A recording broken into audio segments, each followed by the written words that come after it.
My name is Jonathan Cullen, warehouse worker. Ordinary life, ordinary problems. But ever since I was a child, I was fascinated by stories that most people called myths.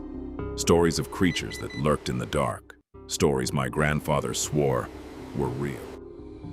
Long ago, my grandfather filled my nights with tales of creatures hidden between shadows, waiting beyond the edge of belief. He spoke of the aswang, the tikbalang, the kapre, and treasures buried beneath centuries of forgotten history. While others outgrew those stories, I carried them with me, like embers refusing to die. Then came a stormy evening in Silay, when thunder rolled across the sky like a warning from another age. At the top of a lonely hill stood an abandoned Spanish mansion, silent, broken, and abandoned by time itself. Most people feared the place. Perhaps that was exactly why I felt drawn toward it. Beneath dust, rubble, and forgotten memories, something ancient waited patiently for someone to find it. Resting alone upon a pedestal was an old compass, unlike anything I had ever seen. Around its bronze surface were words carved with impossible precision.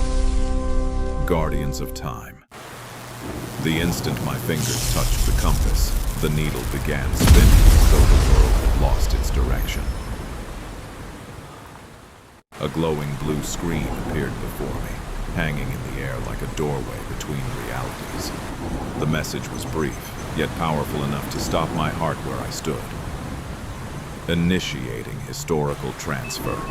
The words echoed as ancient power surged through the room. Light erupted from the compass, swallowing the mansion, the storm, and every familiar piece of my world. When my eyes opened again, the air felt different, as though history itself surrounded me. Gone were the engines, the traffic, and the noise of modern life. Everything felt older.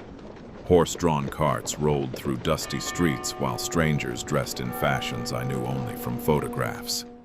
I reached for my phone, hoping for answers, but the screen showed only silence. Then the wind carried a newspaper across the road and dropped it at my feet. The headline meant little. The date beneath it changed everything.